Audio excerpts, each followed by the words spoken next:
Hello बच्चों, मैं स्वागत करता हूं आपके अपने ऑनलाइन प्लेटफॉर्म पेपर हैकर्स पर।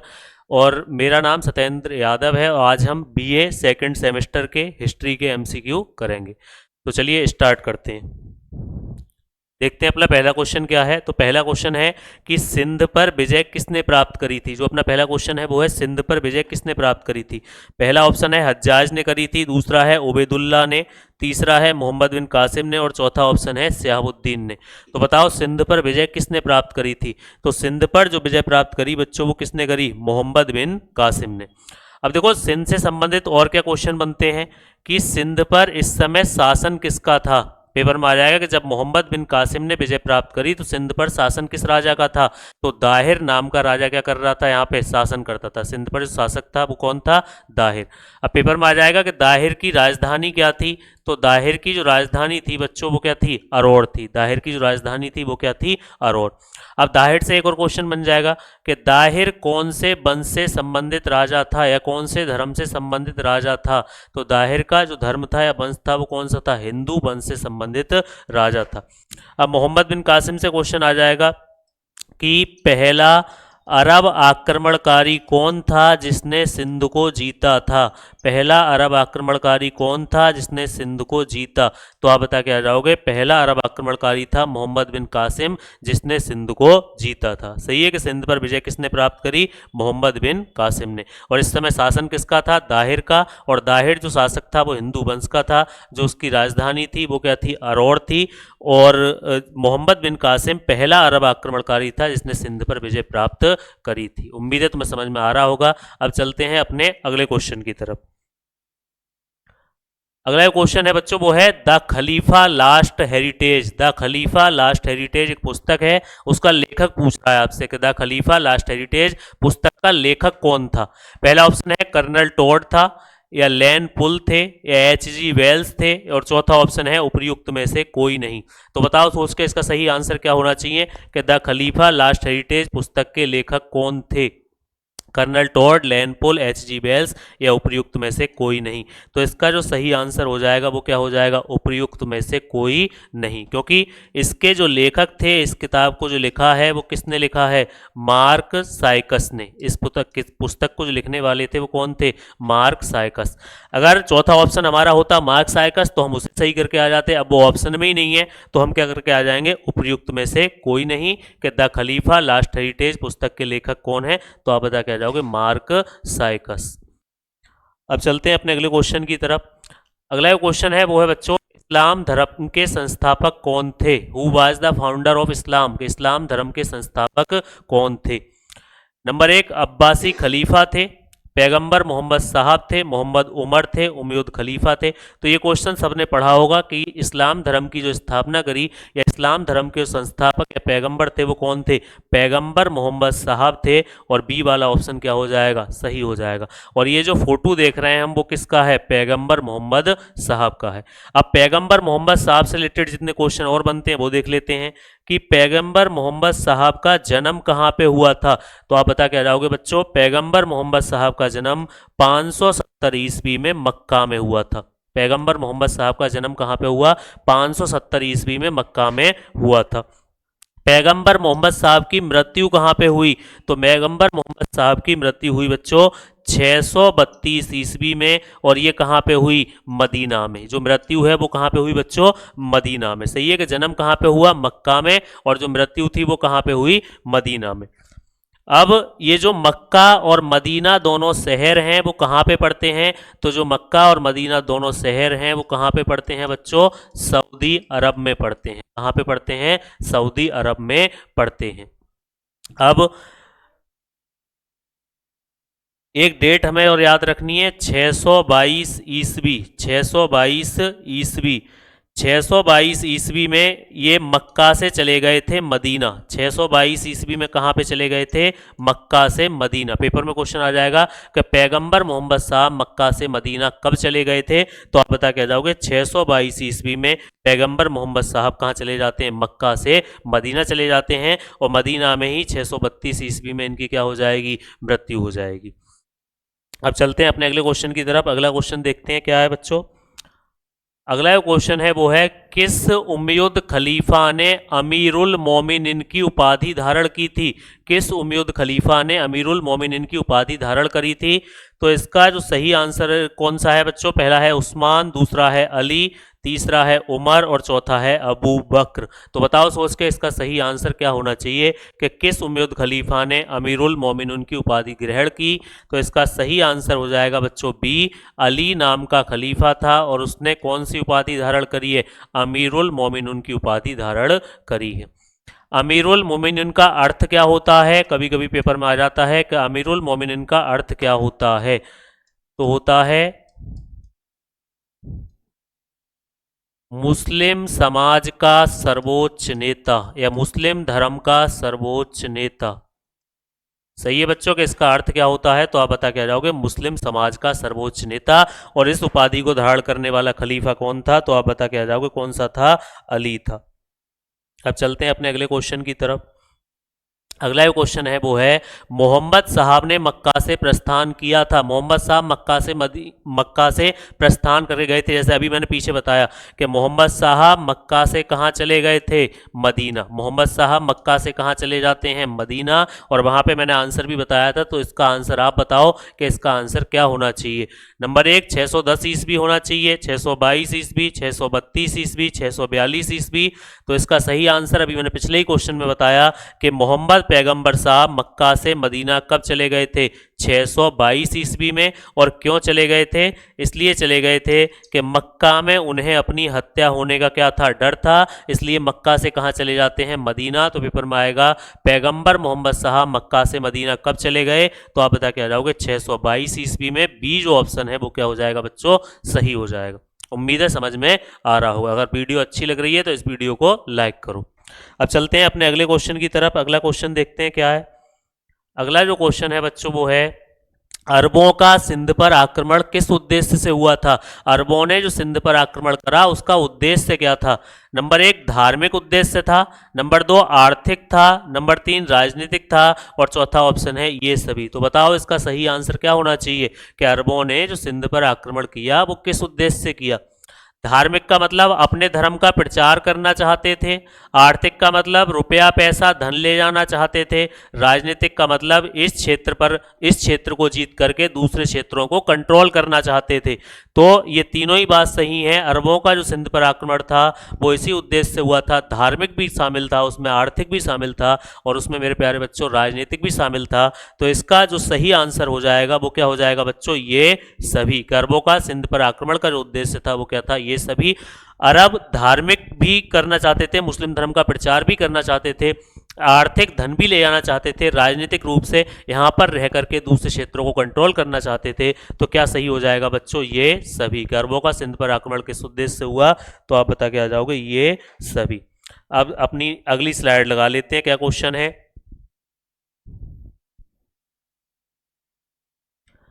अगला क्वेश्चन है बच्चों, अरबों को अंकों का ज्ञान किससे प्राप्त हुआ था? नंबर 1 पहला ऑप्शन है भारत से, दूसरा ऑप्शन है यूरोप से, तीसरा ऑप्शन है फारस से और चौथा ऑप्शन है मोरक्को से। अरबों को अंकों का ज्ञान किससे प्राप्त हुआ था? तो अरबों को जो अंकों का ज्ञान हुआ वो किससे प्राप्त हुआ? बताओ सोच के। तो देखो, अरबों को जो अंकों का ज्ञान प्राप्त हुआ वो पहला वाला ऑप्शन सही हो जाएगा। किससे प्राप्त हुआ? भारत से। अरब भारत में आए, भारत में आक्रमण करा और भारत में जब रहे तो अरबों को यहाँ से क्या हुआ? अंकों का ज्ञान प्राप्त हुआ। अब अरबों को जो अंकों का ज्ञान प्राप्त हुआ भारत से, इसको वो लोग कहा करते थे हिंदसा। क्या कहा करते थे बच्चों? हिंदसा। हिंदसा का मतलब क्या होता है? हिंदसा का मतलब होता है हिंद से प्राप्त। हिंदसा का मतलब क्या होता है? हिंद से प्राप्त। सही है कि अरबों को अंकों का ज्ञान किससे प्राप्त हुआ? भारत से। और इसे वो कहा करते थे हिंदसा, और हिंदसा का मतलब क्या हो जाएगा बच्चों? हिंद से प्राप्त। अब चलते हैं अगले क्वेश्चन की तरफ। अगला जो क्वेश्चन है वो है बच्चों, अरबों के सिंध पर आक्रमण के समय अफगानिस्तान पर किस धर्म के राजा का शासन था? किस धर्म के राजा का शासन था? तो आपको बताना है। नंबर 1 मुस्लिम धर्म के राजा का शासन था, ईरानी लोगों का शासन था, या हिंदू धर्म के लोगों का शासन था, या तुर्क लोगों का शासन था। तो बताओ सोच के क्या होना चाहिए। जब अरबों ने सिंध पर आक्रमण किया तो उस समय अफगानिस्तान पर किस राजा का शासन था, किस धर्म के राजा का शासन था। तो इसका सही आंसर हो जाएगा मुस्लिम। इस समय यहाँ पर जो शासन कर रहे थे वो कौन से धर्म के राजा शासन कर रहे थे, मुस्लिम धर्म के लोग यहाँ पे क्या कर रहे थे, शासन कर रहे थे। उम्मीद है समझ में आ रहा होगा। अब अपना अगला क्वेश्चन देखते हैं। अगला क्वेश्चन क्या है। तो अगला जो क्वेश्चन है बच्चों वो है हिजरी संबत, या हिजरी सन लिख लो, या हिजरी संबत भी बोलते हैं इसी को, कि हिजरी संबत कब प्रारंभ हुआ था। पहला ऑप्शन है 620 ईस्वी में, दूसरा ऑप्शन है 622 में, तीसरा ऑप्शन है 624 में, और चौथा ऑप्शन है 626 में। तो हिजरी संबत कब प्रारंभ हुआ। तो बताओ सोच के क्या होना चाहिए इसका आंसर। तो इसका जो सही आंसर है वो क्या हो जाएगा बच्चों, हिजरी संबत कब प्रारंभ हुआ। तो हिजरी संबत 622 में प्रारंभ हुआ। अब देखो हिजरी संबत जो प्रारंभ हुआ वो किस लिए प्रारंभ हुआ। तो मैंने पीछे भी बताया कि मोहम्मद पैगंबर साहब मक्का से कहाँ चले गए थे, मदीना, और मक्का से मदीना कब गए थे, 622 ईस्वी में, और इसलिए क्या प्रारंभ हुआ, हिजरी संबत प्रारंभ हुआ। अब हिजरी संबत या हिजरी सन है क्या। तो एक तरीके से कह सकते हैं कि मुस्लिम धर्म के लोगों का जो कैलेंडर है वो क्या है, हिजरी संबत है। जैसे शक संबत होता है, विक्रम संबत होता है, वैसे ही मुस्लिम धर्म के लोगों का, मुस्लिमों का जो कैलेंडर है वो क्या है, हिजरी संबत या हिजरी सन। तो हिजरी सन कब प्रारंभ हुआ, 622 ईस्वी में प्रारंभ हुआ। अब चलते हैं अपने अगले क्वेश्चन की तरफ। अगला क्वेश्चन है बच्चों वो है अरबों के आक्रमणों से उत्तरी भारत दहल गया। ये कथन है, अरबों के आक्रमणों से उत्तरी भारत दहल गया, यह किस लेखक ने लिखा, या पेपर में आ जाएगा यह कथन किस लेखक का था। अब पहला जो ऑप्शन है वो है B.A. स्मिथ का था, दूसरा ऑप्शन है लैन पुल का था, तीसरा ऑप्शन है कर्नल टॉड का था, या चौथा ऑप्शन है H.G. वेल्स का था। तो हमें बताना है कि अरबों के आक्रमणों से उत्तरी भारत दहल गया, यह जो कथन है वो किस लेखक ने लिखा। तो इस कथन को जो लिखने वाले थे वो कौन थे, कर्नल टॉड थे। इस कथन को लिखने वाले थे वो कौन थे, कर्नल टॉड। कर्नल टॉड ने बच्चों एक किताब लिखी, राजस्थान का पुरातत्व, राजस्थान का पुरातत्व एवं इतिहास। इन्होंने किताब लिखी राजस्थान का पुरातत्व एवं इतिहास, और इसी किताब में ये बात लिखी गई कि अरबों के आक्रमणों से उत्तरी भारत दहल गया। पेपर में आएगा ये कथन किसका था, तो आप बता के जाओगे कर्नल टॉड का था। ठीक है। और पेपर में ये भी आ जाता है राजस्थान का पुरातत्व एवं इतिहास किसकी पुस्तक थी, तो आप बता के आओगे बच्चों किसकी पुस्तक थी, कर्नल टॉड की पुस्तक थी। समझ में आ रहा होगा। अब चलते हैं अपने अगले क्वेश्चन की तरफ। अगला क्वेश्चन देखते हैं क्या है। अगला जो क्वेश्चन है वो है बच्चों महमूद गजनबी किस वंश से संबंधित था। नंबर 1 सासबनी वंश से संबंधित था, यामनी वंश से संबंधित था, या गजनी वंश से संबंधित था, और चौथा ऑप्शन है इनमें से कोई नहीं।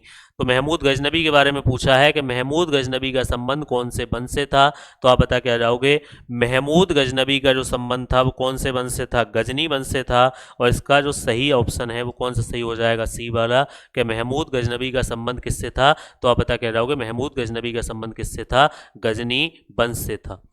उम्मीद है समझ में आ रहा होगा। अब चलते हैं अपने अगले क्वेश्चन की तरफ। अब है अरबों के सिंध पर आक्रमण के समय भारत में मुख्यतः किस धर्म के अनुयायी रहते थे। धर्म के बारे में पूछ रहा है कि अरबों ने जब सिंध पर आक्रमण करा तो भारत में किस धर्म के अनुयायी रहते थे।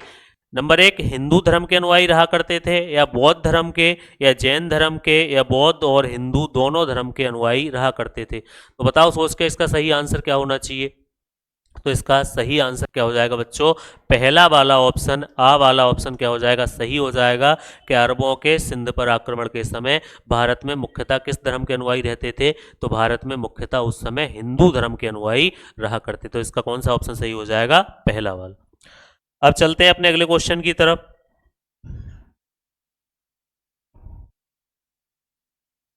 अगला जो क्वेश्चन है वो है महमूद गजनबी ने सोमनाथ मंदिर पर कब आक्रमण किया। महमूद गजनबी ने, देखो एक चीज समझ लो, महमूद गजनबी ने कुल भारत पर कितनी बार आक्रमण किया था। तो महमूद गजनबी ने कुल भारत पर 17 बार आक्रमण किया था। और महमूद गजनबी ने सोमनाथ मंदिर की बात है कि सोमनाथ मंदिर पर कब आक्रमण किया, 1020 में, 1022 में, 1024 में, 1026 में। तो इसका जो सही आंसर होना चाहिए बच्चों वो होना चाहिए 1025 ईस्वी में। महमूद गजनबी ने सोमनाथ मंदिर पर जो आक्रमण किया है वो कब किया? 1025 ईस्वी में। और सोमनाथ मंदिर पर आक्रमण किया और यहाँ से बहुत सारा धन और मूर्ति वगैरह को लूट करके ये ले गया था। और एक और क्वेश्चन याद रखना कि महमूद गजनबी ने भारत पर कितनी बार आक्रमण किया था? तो आप बता के आ जाओगे महमूद गजनबी ने भारत पर कुल 17 बार आक्रमण किया था। एक और क्वेश्चन आ जाता है कि महमूद गजनबी का आक्रमण करने का उद्देश्य क्या होता था? तो उसका जो उद्देश्य होता था वो होता था धन को ले जाना, धन को लूटना या धन को ले जाना। महमूद गजनबी ने जितनी बार आक्रमण किया उतनी बार अपने देश से बहुत सारा धन और बहुत सारे जेवरात वगैरह लूट के ले गया था। तो महमूद गजनबी ने सोमनाथ मंदिर पर कब आक्रमण किया? 1025 ईस्वी में। उम्मीद है समझ में आ रहा होगा। अब चलते हैं अपने अगले क्वेश्चन की तरफ। तो अगला जो क्वेश्चन है बच्चों वो है मोहम्मद गौरी ने भारत पर कब अंतिम आक्रमण किया था? अब मोहम्मद गौरी के बारे में पूछ रहा है कि मोहम्मद गौरी ने भारत पर कब अंतिम आक्रमण किया। तो मोहम्मद गौरी ने भारत पर जो अंतिम आक्रमण किया है वो पहला ऑप्शन सही है या दूसरा 1200, पहला 1205, दूसरा 1204 और तीसरा 1203 या चौथा 1020। तो बताओ मोहम्मद गौरी ने भारत पर कब अंतिम आक्रमण किया? तो मोहम्मद गौरी ने भारत पर जो अंतिम आक्रमण किया है वो बच्चों पहला वाला ऑप्शन सही हो जाएगा। कब किया? 1205 ईस्वी में। और मोहम्मद गौरी कौन से उससे था? तो मोहम्मद गौरी गौर वंश से संबंधित था। सही है, तो इसका सही आंसर क्या हो जाएगा? 1205 ईस्वी के मोहम्मद गौरी ने भारत पर अंतिम आक्रमण कब किया? तो आप पता क्या जाओगे 1205 ईस्वी में किया था। उम्मीद है समझ में आ रहा होगा। अब चलते हैं अपने अगले क्वेश्चन की तरफ। अगला है गजनी विजय के पश्चात अलाउद्दीन हुसैन को कौन सी उपाधि दी गई, कौन सा टाइटल दिया गया? नंबर 1 शहंशाह आजम कहा गया उसे, दूसरा जहां सोज कहा गया, तीसरा बादशाह कहा गया या चौथा यामिन उद दौला कहा गया। देखो एक वंश होता था बच्चा हुसैन शाही वंश, एक वंश था हुसैन शाही वंश। पेपर में क्वेश्चन भी आ जाएगा हुसैन शाही वंश की स्थापना किसने करी? तो आप बता क्या जाओगे? अलाउद्दीन हुसैन ने करी। और यही अलाउद्दीन हुसैन था जिसे पूछ रहा है कि जब इसने गजनी विजय करी तो उसे कौन सी उपाधि दी गई? तो उसे जो बेटा उपाधि दी गई वो कौन सी दी गई? जहां सोज की उपाधि दी गई। सही है कि गजनी विजय के पश्चात अलाउद्दीन हुसैन को कौन सी उपाधि दी गई? तो आप बता के आओगे जहां सोज की उपाधि दी गई। और अलाउद्दीन हुसैन कौन सी वंश से संबंधित था? हुसैन शाही वंश से संबंधित था। हुसैन शाही वंश का संस्थापक यानी कि फाउंडर कौन था? तो आप बता के आ जाओगे कौन था? अलाउद्दीन हुसैन था। अब चलते हैं अपने अगले क्वेश्चन की तरफ। अब देखो अगला क्वेश्चन है कि जयपाल द्वारा पराजित होकर आत्मदाह करने के पश्चात हिंदू शाही राज्य की गद्दी पर कौन बैठा? सही है कि जयपाल राजा था, जब उसने आत्मदाह कर लिया तो उसके बाद हिंदू शाही राज्य की गद्दी पर कौन बैठा? देखो पहले तो थोड़ा सा जयपाल के बारे में देख लेते हैं। जयपाल क्या कर रहा था? बहुत सारे युद्ध हार गया था, इसीलिए उसने अग्नि में जल करके आत्मदाह कर लिया यानी कि सुसाइड कर लिया। सही है, पेपर में ये भी क्वेश्चन आ जाता है कि जयपाल ने क्यों आत्मदाह किया था, क्यों सुसाइड किया था? तो आप बता के आओगे कि जयपाल ने अग्नि में जल करके सुसाइड किया। क्यों किया? क्योंकि वो बहुत सारे युद्ध को हार गया था। अब यही पूछ रहा है कि जयपाल जब आत्मदाह करने के पश्चात जयपाल की जब मृत्यु हो जाती है तो उसके बाद गद्दी पर कौन बैठता है? पहला ऑप्शन है आनंदपाल, दूसरा ऑप्शन है रामपाल, तीसरा ऑप्शन है बच्चों भीमपाल और चौथा जो ऑप्शन है वो है त्रिलोचन पाल कि उसकी गद्दी पर कौन बैठा था। तो देखो जयपाल का जो बेटा होता है, जयपाल का जो बेटा था वो था बच्चों आनंदपाल। जयपाल का बेटा कौन था? आनंदपाल। तो गद्दी पर भी कौन बैठा होगा? आनंदपाल। तो इसका कौन सा ऑप्शन सही हो जाएगा? पहला वाला ऑप्शन क्या हो जाएगा? सही हो जाएगा कि जयपाल के आत्मदाह करने के पश्चात हिंदू शाही राज्य की गद्दी पर कौन बैठा? तो आप बता के आओगे कौन बैठा? आनंदपाल। और आनंदपाल किसका बेटा था? तो आप बता के आ जाओगे आनंदपाल किसका बेटा था? जयपाल का। अब चलते हैं अपने अगले क्वेश्चन की तरफ।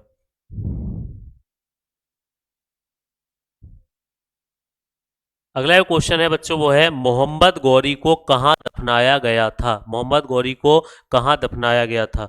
नंबर 1 गजनी में, नंबर 2 गौर में, नंबर 3 पेशावर में और नंबर 4 मुल्तान में। तो बताओ बच्चों कि मोहम्मद गौरी को कहाँ दफनाया गया था।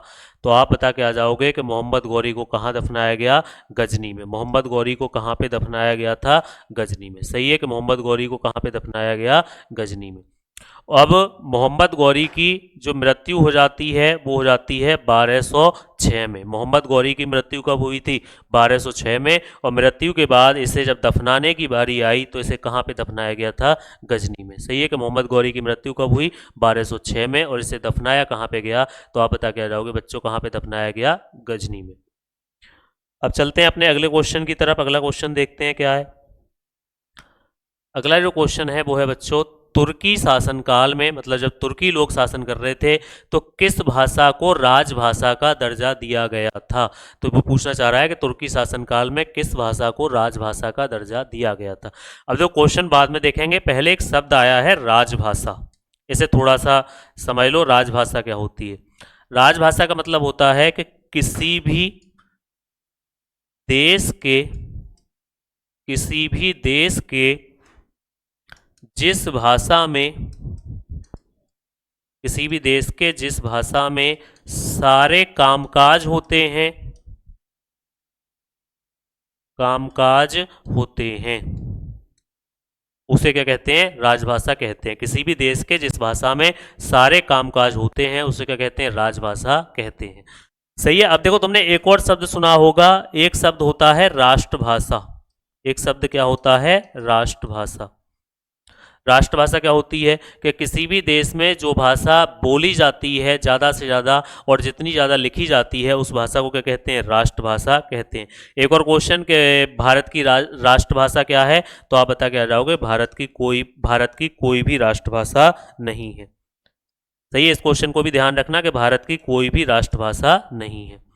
अब देखो एक और चीज़ समझ लो बच्चों, एक चीज़ होती है मातृभाषा।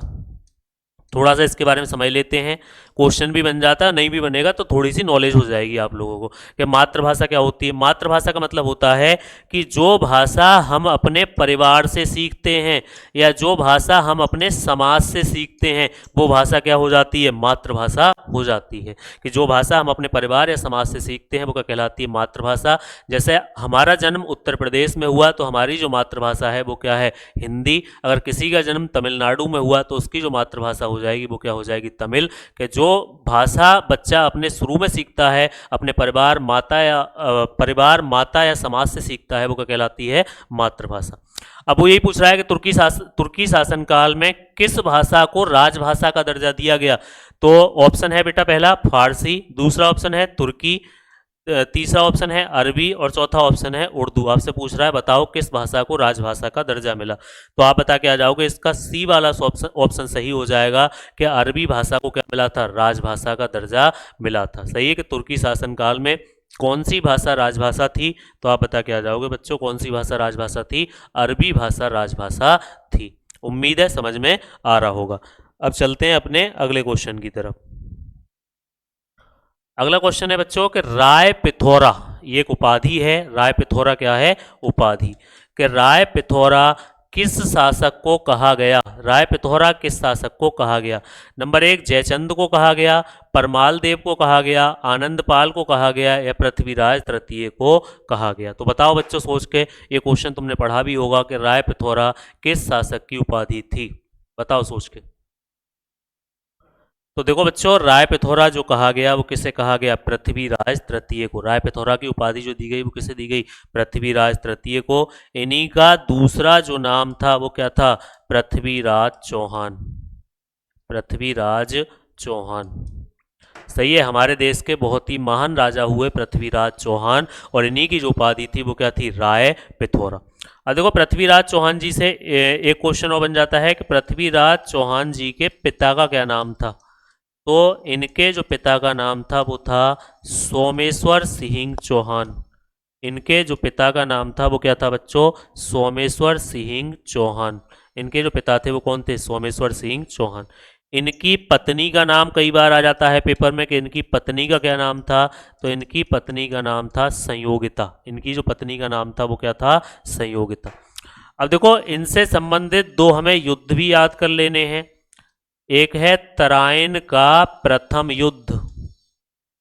तराइन का प्रथम युद्ध पूछेगा, तराइन का प्रथम युद्ध कब हुआ, तो आप बता के आ जाओगे मेरे प्यारे बच्चों, 1191 में तराइन का प्रथम युद्ध होता है।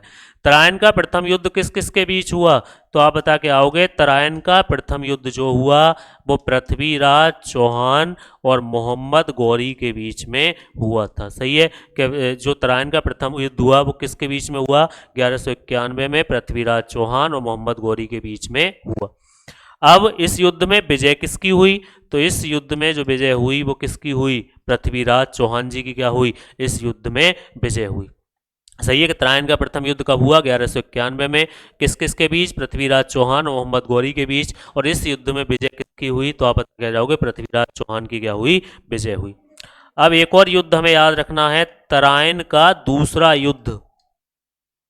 तराइन का दूसरा युद्ध, कि तराइन का दूसरा युद्ध कब हुआ, तो तराइन का दूसरा युद्ध हुआ मेरे प्यारे बच्चों 1192 में। अब 1192 में जब हुआ तो फिर पूछ लेगा कि यह युद्ध किस किस के बीच हुआ था, तो आप बता के आ जाओगे पृथ्वीराज चौहान और मोहम्मद गौरी के बीच में यह युद्ध हुआ था। सही है कि तराइन का दूसरा युद्ध 1192 में पृथ्वीराज चौहान और मोहम्मद गौरी के बीच में हुआ था। इस युद्ध में विजय किसकी हुई, तो इस युद्ध में जो विजयी रहा वो कौन रहा, मोहम्मद गौरी। इस युद्ध में विजय किसकी हुई थी, मोहम्मद गौरी की क्या हो जाएगी, इस युद्ध में विजय हो जाएगी। सही है, इतनी बात आप लोगों को समझ में आ गई होगी। और राय पिथौरा किसकी उपाधि थी, डी वाला ऑप्शन क्या हो जाएगा सही, पृथ्वीराज चौहान जी की उपाधि थी। अब चलते हैं बच्चों अगले क्वेश्चन की तरफ, देखते हैं अगला क्वेश्चन क्या है अपना। अभी स्लाइड लगा लेते हैं, 1 मिनट। अगला जो क्वेश्चन है बच्चों वो है, तुर्कों की सफलता का सर्वाधिक महत्वपूर्ण परिणाम क्या हुआ। तुर्कों की सफलता का सर्वाधिक महत्वपूर्ण परिणाम क्या हुआ। नंबर 1, निरंतर युद्धों का अंत हो गया। नंबर 2, निरंतर युद्धों का प्रारंभ हो गया। नंबर 3, तुर्की राज्य की स्थापना हो गई। या नंबर 4, तुर्कों के सम्मान में वृद्धि हो गई। मतलब जब तुर्कों को सफलता मिली, युद्ध वगैरह जीते, तो उसका सर्वाधिक महत्वपूर्ण परिणाम जो हुआ वो क्या हुआ बच्चों, तुर्कों के राज्य की क्या हो गई, तुर्कों के राज्य की क्या हो गई, स्थापना हो गई। तो इसका सी वाला ऑप्शन क्या हो जाएगा, सही हो जाएगा कि तुर्कों के राज्य की स्थापना हो गई। अब चलते हैं बच्चों अगले क्वेश्चन की तरफ, देखते हैं अगला क्वेश्चन क्या है अपना।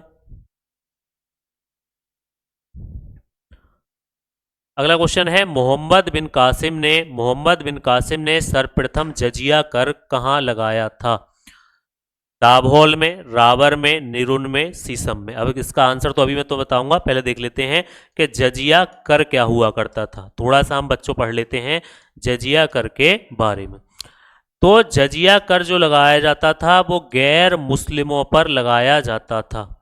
सही है कि जजिया कर किस पर लगाया जाता था, गैर मुस्लिमों पर लगाया जाता था। मतलब जो मुस्लिम धर्म के लोग नहीं हुआ करते थे उन पर जजिया कर लगाया जाता था, और ऐसा कहा जाता था राजा के द्वारा कि हम तुम्हें सुरक्षा देने का काम करेंगे, इसलिए तुमसे हम क्या वसूल कर रहे हैं, जजिया कर को वसूल कर रहे हैं। तो पेपर में आएगा जजिया कर किस पर लगाया जाता था, आप बता के आओगे गैर मुस्लिमों पर लगाया जाता था।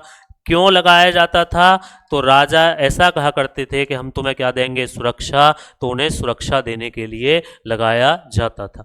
अब ये पूछ रहा है मोहम्मद बिन कासिम ने सर्वप्रथम जजिया कहाँ लगाया था, तो इसका सही आंसर हो जाएगा प्यारे बच्चों ए वाला ऑप्शन, कि सर्वप्रथम जो जजिया लगाने का काम करा उन्होंने वो कहाँ, जजिया जो लगाया इसने वो कहाँ पे लगाया, दाभोल में। तो ए वाला ऑप्शन क्या हो जाएगा, सही हो जाएगा। सही है, अब देखते हैं अपना अगला क्वेश्चन क्या है, अगले क्वेश्चन की तरफ चलते हैं। तो अगला जो क्वेश्चन है वो है, हिंदुओं को किस भावना से धर्म से विमुख कर दिया। हिंदुओं के बारे में पूछ रहा है कि हिंदुओं की किस भावना ने पुराने टाइम पे अपने धर्म से कटने को लोगों को क्या कर दिया था, मजबूर कर दिया था। क्यों लोग हिंदू धर्म को छोड़ने लगे थे। नंबर 1, मूर्ति पूजा, की मूर्ति पूजा क्या उसका कारण थी, मूर्ति पूजा के कारण हिंदुओं ने अपने धर्म को छोड़ा। तंत्र मंत्र का ज़्यादा बढ़ गया था इस वजह से हिंदू धर्म को छोड़ा, या कर्मकांड ज़्यादा होने लगे थे इस वजह से छोड़ा, या चौथा ऑप्शन है ये सभी कारण थे, या इनमें से कोई एक कारण था। बताओ आपको क्या लग रहा है। तो इसका जो सही आंसर हो जाएगा वो क्या हो जाएगा, ये सभी। यानी कि हिंदू जो अपने धर्म से विमुख हुआ, अपने धर्म को छोड़ने लगे पुराने टाइम में, वो उसका कारण था मूर्ति पूजा, और उसका कारण था तंत्र, मंत्र और उसी का कारण था कर्मकांड। तो हमारा ऑप्शन कौन सा सही हो जाएगा? ये सभी, यानी कि ये तीनों क्या थे? उसके कारण थे। अब चलते हैं बच्चों अगले क्वेश्चन की तरफ। अब देखो, हम लगभग आधे क्वेश्चन पे आ चुके हैं, आधे क्वेश्चन हम करने वाले हैं, आधे क्वेश्चन हमारे और रह गए। तो इसलिए आप भी पढ़ते पढ़ते थोड़ा थक गए होगे, तो एक शायरी सुनाते हैं आपके लिए। देखो, जो लोग बहुत सारे कहते रहते हैं कि भाई पढ़ो मत, पढ़ के क्या होगा, ताने मारते कुछ भी करते हैं, तो उसके लिए एक शायरी है कि जब किसी अपने ने कहा था कि होनहार नहीं हो तुम, जब किसी अपने ने कहा था कि होनहार नहीं हो तुम, अब गैरों से भी कहलवा दिया कि होनहार हो तुम, और इतनी आसानी से मेरा दिल तोड़ा तुमने कि आज मेरी कामयाबी के जिम्मेदार हो तुम। तो शायरी अच्छी लगी हो तो कमेंट करो। ठीक है, अब चलते हैं बच्चों अपने अगले क्वेश्चन की तरफ। देखते हैं बेटा अगला क्वेश्चन क्या है। अगला क्वेश्चन है बेटा, 12वीं शताब्दी में भारत की आर्थिक स्थिति कैसी थी? भारत की इकोनॉमिक कंडीशन कैसी थी? 12वीं शताब्दी की बात कर रहा है। पिछड़ी हुई थी, संपन्न थी, विपन्न थी या अर्ध विकसित थी? मतलब बहुत ज़्यादा पिछड़ी हुई थी, या संपन्न थी, या विपन्न थी, या अर्ध विकसित थी? तो इसका सही आंसर बताओ क्या होना चाहिए? तो इसका जो मेरे प्यारे बच्चों सही आंसर होना चाहिए वो कौन सा होना चाहिए? बी, यानी कि उस समय जो आर्थिक स्थिति रही भारत की वो कैसी रही? संपन्न। सही है कि इस समय जो भारत की आर्थिक स्थिति थी वो कैसी थी? संपन्न थी। अब चलते हैं बच्चों अगले क्वेश्चन की तरफ।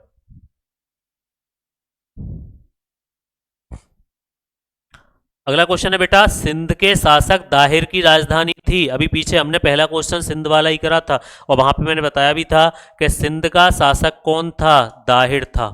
सिंध का शासक कौन था? दाहिर। और दाहिर का जो वंश था वो कौन सा था? हिंदू। और इनमें से कौन सा ऑप्शन तुम्हें सही लग रहा है? मैंने बताया भी है पीछे कि उसकी राजधानी क्या थी। तो उसकी राजधानी क्या थी बेटा? अरौर। हम देख लेते हैं अरौर कौन से ऑप्शन में? बी वाले ऑप्शन में। तो बी क्या हो जाएगा? सही हो जाएगा। क्लियर है कि सिंध के शासक दाहिर की राजधानी कौन सी थी? अरौर थी। और दाहिर कौन से धर्म से संबंधित था? तो पीछे मैंने बताया दाहिर हिंदू धर्म से क्या था बेटा? संबंधित था। अब देखते हैं अगला क्वेश्चन क्या है अपना। अगला क्वेश्चन है सहबान। सहबान का शासक कौन था? सही है, पूछना चाह रहा है आपसे कि सहबान का शासक कौन था। पहला ऑप्शन है जयचंद था, दूसरा ऑप्शन है जयपाल था, तीसरा ऑप्शन है दाहिर था, या चौथा ऑप्शन है बजहरा था। तो बताओ इसका सही आंसर अगर तुमने पढ़ा है तो क्या होना चाहिए कि सहबान का शासक कौन था? तो मेरे प्यारे बच्चों, सहबान का जो शासक था वो कौन था? दाहिर था सहबान का शासक। और जब दाहिर था तो सी वाला ऑप्शन क्या हो जाएगा? सही हो जाएगा कि सहबान का शासक कौन था। तो आप बता क्या जाओगे बच्चों? सहबान का शासक कौन था? दाहिर था। उम्मीद है समझ में आ रहा होगा। अब चलते हैं अपने अगले क्वेश्चन की तरफ। अगला जो क्वेश्चन है बच्चा वो है ये पुस्तक का नाम लिखा हुआ है कि इस पुस्तक का लेखक कौन था? इसका पुस्तक का लेखक पूछना चाह रहा है। मैंने पीछे भी बताया था इसका जो हिंदी में नाम है वो हो जाएगा बेटा राजस्थान का पुरातत्व एवं इतिहास। इसका जो सही वो हिंदी में जो नाम है वो हो जाएगा राजस्थान का पुरातत्व एवं इतिहास। अब आप खुश हो जाओ, अब आपको आंसर पता है कि भैया इस पुस्तक का लेखक कौन था। ये हिंदी में नाम है और ये अंग्रेजी में नाम है।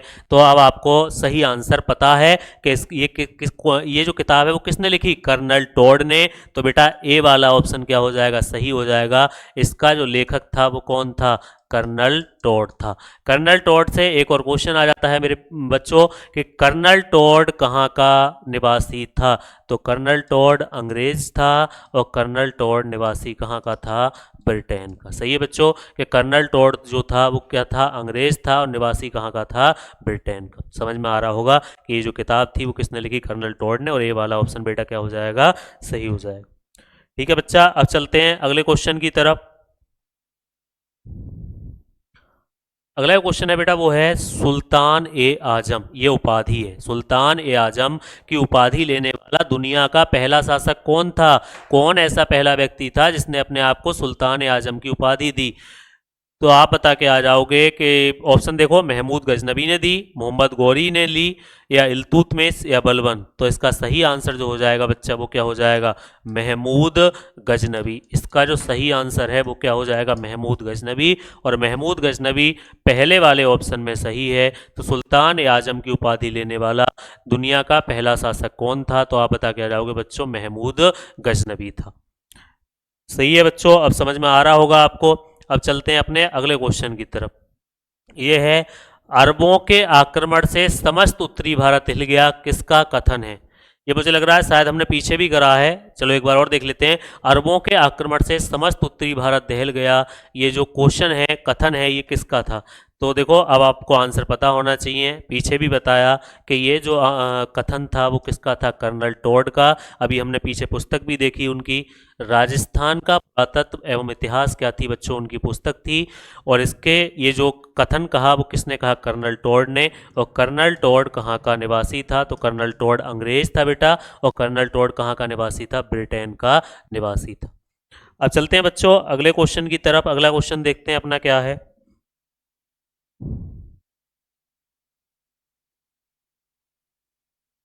देखो बेटा, अगला जो क्वेश्चन है वो है, फारसी का होमर किसे कहा जाता है? ये पूछा है कि फारसी का होमर किसे कहते हैं। नंबर एक, ख्वाजा अहमद को कहते हैं, फिरदौसी को कहते हैं, तुसी को कहते हैं, उसरी को कहते हैं। अच्छा क्वेश्चन है कि फारसी का होमर किसे कहते हैं, तो आप बता के आओगे मेरे बेटा कि फारसी का जो होमर है वो किसे कहा जाता है, फिरदौसी को। फारसी का जो होमर है वो किसे कहते हैं, फिरदौसी को। किसे कहते हैं, फिरदौसी को। अब तो इसका कौन सा ऑप्शन सही होना चाहिए, बी, फारसी का होमर किसे कहते हैं, फिरदौसी को। फिरदौसी साहब की एक किताब है शाहनामा, फिरदौसी की किताब है शाहनामा। बहुत इंपॉर्टेंट क्वेश्चन है कि शाहनामा किसकी पुस्तक है, तो आप बता के आ जाओगे बच्चों, शाहनामा किसकी पुस्तक है, फिरदौसी की पुस्तक है। और फारसी का होमर किसे कहते हैं, तो आप बता के आ जाओगे बेटा किसे कहते हैं, फिरदौसी को फारसी का होमर कहते हैं। अब चलते हैं अपने अगले क्वेश्चन की तरफ। अगला क्वेश्चन देखते हैं क्या है। अगला क्वेश्चन है, किसके अनुसार महमूद गजनबी ने भारत पर 17 बार आक्रमण किया था? महमूद, किसके अनुसार महमूद गजनबी ने भारत पर 17 बार आक्रमण किया था? ऑप्शन है, इस्लामी के अनुसार, अलबरूनी के अनुसार, कर्नल टॉड के अनुसार, या हेनरी इलियट के अनुसार। मतलब ये क्वेश्चन हमने बहुत बार पढ़ा है कि महमूद गजनबी ने भारत पर कितनी बार आक्रमण किया, तो इसका सही आंसर है 17 बार आक्रमण किया। अब ये जो जानकारी है बेटा वो हमें मिलती कहाँ से है कि महमूद गजनबी ने भारत पर 17 बार आक्रमण किया, तो ये जो जानकारी है हमें वो देने वाले थे हेनरी इलियट। इनका ऑप्शन सही कौन सा हो जाएगा, इसका डी। हेनरी इलियट की एक बुक है the history of India, the history of India, उसी बुक में इन्होंने ये लिखा है कि महमूद गजनबी ने भारत पर कितनी बार आक्रमण किया, तो आप बता के आ जाओगे बेटा कितनी बार आक्रमण किया, 17 बार महमूद गजनबी ने क्या करा था, भारत पर आक्रमण किया। और ये बताने वाले कौन थे, हेनरी इलियट थे। अब चलते हैं बेटा अपने अगले क्वेश्चन की तरफ। अगला क्वेश्चन देखते हैं क्या है।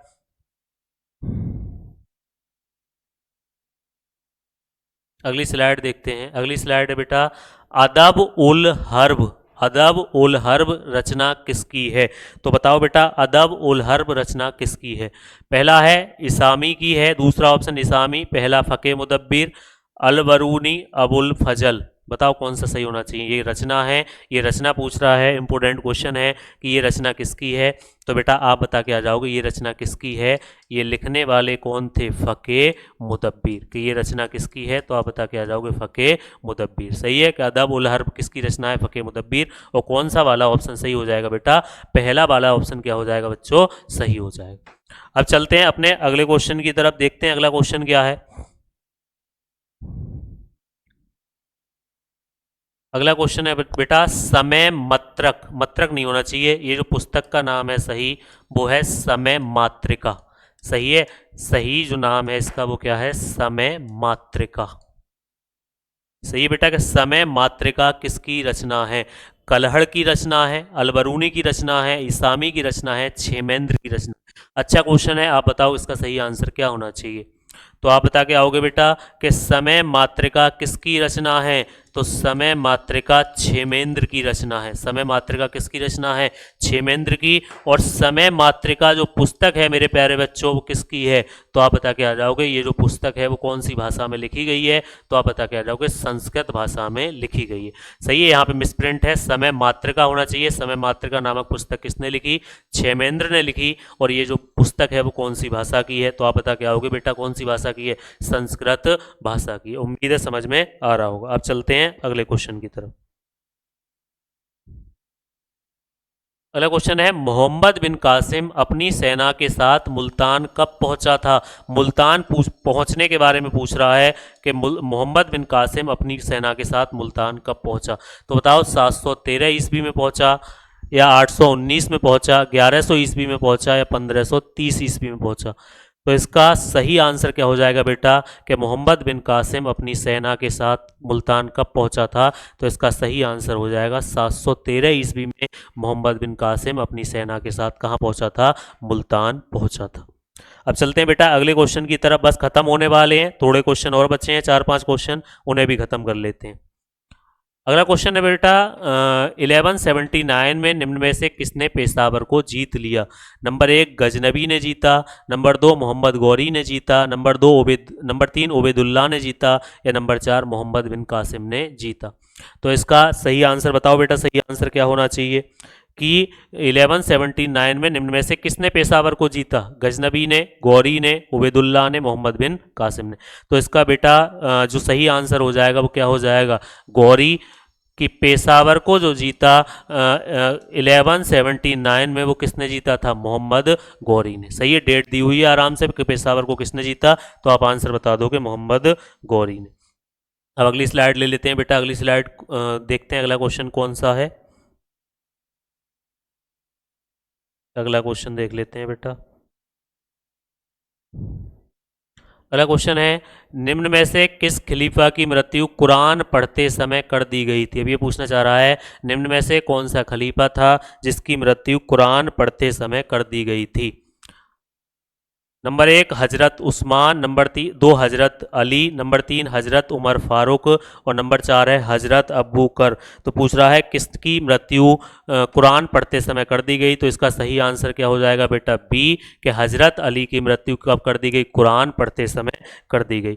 अब देखो जिस व्यक्ति ने इनकी मृत्यु करी उसका नाम क्या था, तो उसका नाम था अब्दुर रहमान इसने।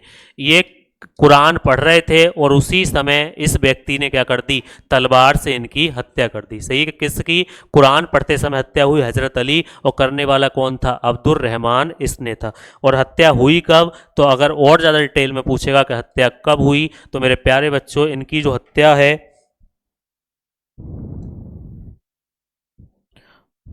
वो 29 जनवरी 661 में इनकी क्या हो जाएगी, हत्या हो जाएगी। बहुत अच्छा क्वेश्चन है कि किस खलीफा की मृत्यु कुरान पढ़ते समय कर दी गई, हजरत अली की। करने वाला कौन था, अब्दुर रहमान इसने, और कब हुई, 29 जनवरी 661 को। जब ये कुरान पढ़ रहे होते हैं उसी समय तलवार से क्या कर देता है, इनका गला रेत देता है, जिससे इनकी क्या हो जाती है बेटा, हत्या हो जाती है। अब चलते हैं अगले क्वेश्चन की तरफ। अगला है निम्न में से गुजरात की राजधानी अहिलवाड़ को गौरी ने लूटा। मतलब ये पूछना चाह रहा है कि गुजरात की जो राजधानी थी उसे गौरी ने कब लूटा था। तो बताओ बेटा चाहिए कि मोहम्मद गौरी ने गुजरात की राजधानी को कब लूटा था। नंबर 1 97 में, 95 में, 1295 में, 1194 में। देखो इनमें ज़्यादा समझाने ऐसा कुछ होता नहीं है, बस ये याद ही करना है तुम्हें कि इस राजधानी को लूटने का जो गौरी ने काम करा वो कब करा, 1195 में। तो बेटा कौन सा वाला ऑप्शन सही हो जाएगा, बी वाला ऑप्शन क्या हो जाएगा, सही हो जाएगा। अगला देखते हैं अगला कौन सा है। अगला है मोहम्मद गौरी का कत्ल कर दिया गया। मतलब मोहम्मद गौरी कब मारा गया। तो बताओ, अभी मैंने पीछे भी बताया था कि मोहम्मद गौरी की हत्या कब हुई थी। तो बताओ बेटा सोच के, 1306 में हुई थी, 1206 में हुई थी, 1191 में हुई थी, या 1950 में हुई थी। बताओ तो इसकी हत्या कब कर दी गई। तो इसका सही आंसर क्या हो जाएगा बेटा, 1206। 1206 में क्या कर दी गई, इसकी हत्या कर दी गई। पूछेगा मोहम्मद गौरी की हत्या कब हुई, तब भी आंसर बता के आओगे 1206। और बी वाला ऑप्शन बेटा क्या हो जाएगा, सही हो जाएगा कि मोहम्मद गौरी का कत्ल कब हुआ था, 1206 में। अब चलते हैं अपने अगले क्वेश्चन की तरफ। अगला क्वेश्चन देखते हैं कौन सा है। अगला क्वेश्चन है सिंध को सत्ता से अलग कब कर दिया गया। पहला ऑप्शन है 871 ईस्वी में, दूसरा ऑप्शन है 771 में, 570 में, 990 में। मतलब सिंध को सत्ता से जो अलग कर दिया गया, सिंध को अलग वो कर दिया गया, तो वो कब करा गया था। पहला ऑप्शन 871 में, और दूसरा ऑप्शन 771 ईस्वी में, और तीसरा ऑप्शन 570 में, और चौथा ऑप्शन है 990 ईस्वी में। तो इसका जो आंसर है बच्चों वो क्या हो जाएगा, 771 ईस्वी में सिंध को जो सत्ता से अलग कर दिया गया, वो कब कर दिया गया, 771 ईस्वी में। और बी वाला ऑप्शन बेटा क्या हो जाएगा, इसका सही हो जाएगा कि सिंध को सत्ता से कब अलग कर दिया गया, 771 ईस्वी में। अब देखते हैं अगला क्वेश्चन क्या है अपना।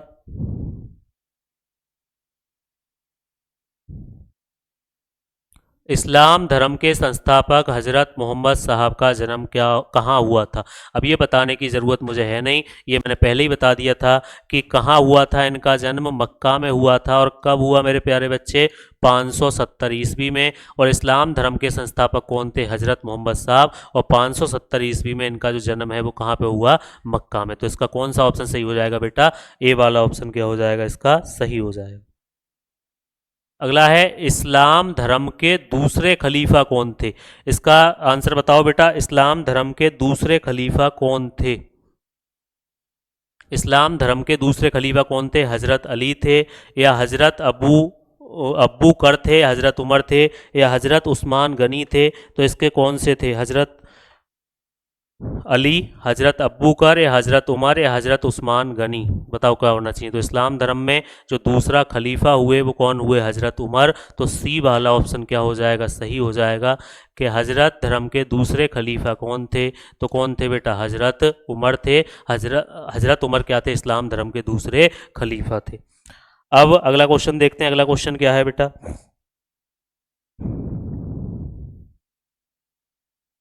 अगला क्वेश्चन है 1006 ईस्वी में मुल्तान पर विजय किसने प्राप्त करी। 1006 ईस्वी में मुल्तान पर विजय किसने प्राप्त करी, गौरी ने करी, महमूद गजनबी ने करी, या मोहम्मद बिन कासिम ने करी, या उबैदुल्ला ने करी। तो बताओ 1006 ईस्वी में मुल्तान पर विजय किसने प्राप्त करी थी। तो इसका जो सही आंसर हो जाएगा वो हो जाएगा बेटा, महमूद गजनबी ने क्या करी, मुल्तान पर विजय प्राप्त करी। और महमूद गजनबी ने भारत पर जो टोटल आक्रमण करा वो कितनी बार करा, 17 बार करा। महमूद गजनबी की एक उपाधि भी है, इसे मूर्ति भंजक कहा जाता है। इसे बेटा क्या कहते हैं, मूर्ति भंजक कहते हैं। मूर्ति भंजक का जो मतलब होता है वो होता है मूर्ति को तोड़ने वाला। इसने भारत के बहुत सारे मंदिरों को तोड़ा, इसलिए इसकी एक उपाधि है कि मूर्ति भंजक, मूर्ति को तोड़ने वाला। पेपर में आएगा मूर्ति भंजक किसकी उपाधि, तो आप बता के आओगे महमूद गजनबी की। महमूद गजनबी ने कितनी बार भारत पर आक्रमण करा था, 17 बार। दो और उपाधि याद रखना बेटा, एक सुल्तान की उपाधि है और एक उपाधि है गाजी की। सही है बेटा, दो और उपाधि याद रखना, सुल्तान, गाजी, और तीसरी हो गई मूर्ति भंजक। ये तीनों की तीनों जो उपाधि हैं मेरे प्यारे बच्चों वो किसकी हैं, महमूद गजनबी की हैं। ये तीनों की तीनों जो उपाधि हैं वो किसकी हैं, महमूद गजनबी की हैं। ठीक है बेटा, ये अपने क्वेश्चन पूरे हो गए। लगभग 40 क्वेश्चन थे हमने, और ये बेहतरीन क्वेश्चन मैं आपके लिए लेके आया था। आप इन्हें पढ़ें और पेपर में यहाँ से क्वेश्चन आने की पूरी पूरी संभावना है। इन्हें अच्छे से पढ़ के जाएं। धन्यवाद।